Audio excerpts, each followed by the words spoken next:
So fellow alchemists, welcome to Astrology. I hope you're all doing alright, and today we're doing Saturn in the 7th house. So I shan't delay and let's get stuck into this one. So Saturn in the 7th house, Shani Dev in Vedic astrology, sitting in the 7th house. Remember, the 7th house is the house of relationships. This is the descendant. This is part of the angular houses in the chart. Now, the angular houses are part of the cardinal cross. This cardinal cross is something we evolve towards once we're able to mount the fixed cross, which is our baser animalistic instincts.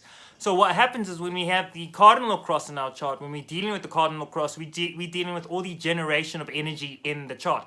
Remember, the generation applies to all the angular houses, the operation applies to all of the succedent houses, and the dissolution or the dissolvement of energy applies to all of the cadent houses. So that's the cardinal, fixed, and mutable houses in the chart. So what happens when Shani Dev, or in this case Saturn, Samiel, the archangel, sits in the 7th house, is that we see the effects of Shani Dev, or the effects of Saturn, which is karma. This is the planet of karma. This is a planet of, when I mean karma, I'm not talking about karma that you have or bring from your previous life. That's basically kept in the 12th house. That's where we deal with the karmatic baggage, the stuff we pull from our our previous lives, our previous incarnations.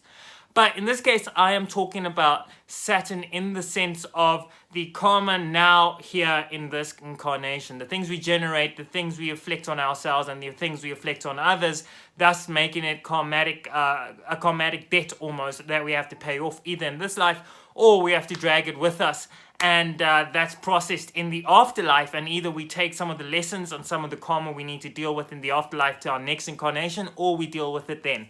So when that comes into the 7th house being the descendant, remember the descendant is basically a reflection of your ascendant. This is the descendant. This is the reflection of yourself.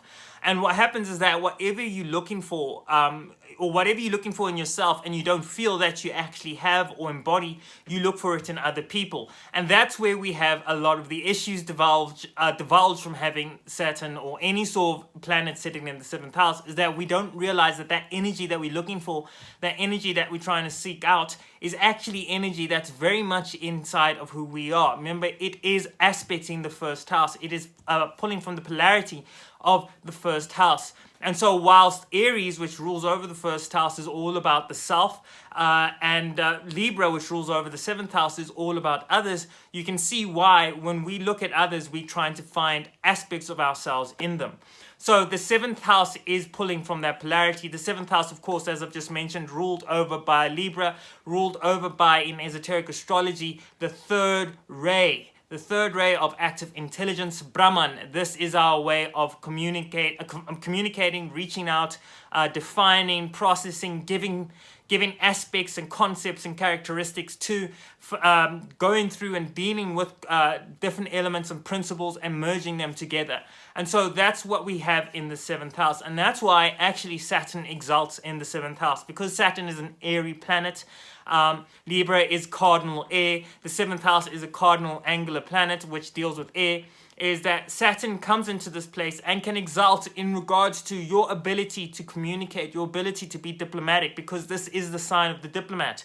So your ability to be diplomatic, your ability to accumulate the resources and work with people and business dealings can really, really stand out here.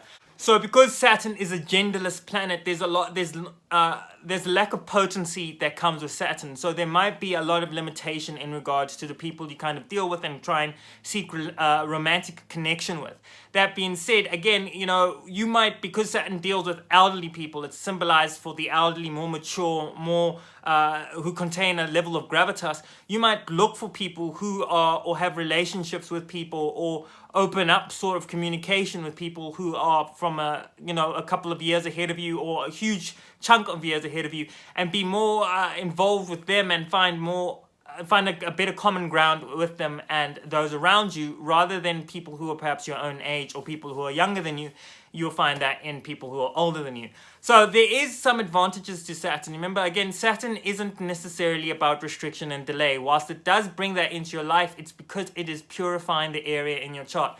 Saturn provides that gift. And if Saturn provides that gift in the 7th house, dealing with other people, dealing with your relations, dealing with business deals, there is a huge opportunity here that you can take advantage of if you are able to work with this energy. Saturn will reward you if you are able to step into this energy, work with this energy productively for yourself and for others, because this sign deals with other people. This house deals with other people. And so when you have a sign on top of it, the star sign sitting on top of it, try and merge the nature of that star sign into the 7th house, and then put Saturn there with its purification, its ability to balance out karmas, to generate karmas, and also to solve the big dichotomy, the enigma of karmas itself. So fellow alchemists, I hope you really enjoyed that video. That was Saturn in the 7th house. If you have any questions, drop down into the comment section down below. Don't forget to subscribe, drop a like if you like the video, and I'll see you in the next one where I do Saturn in the 8th house.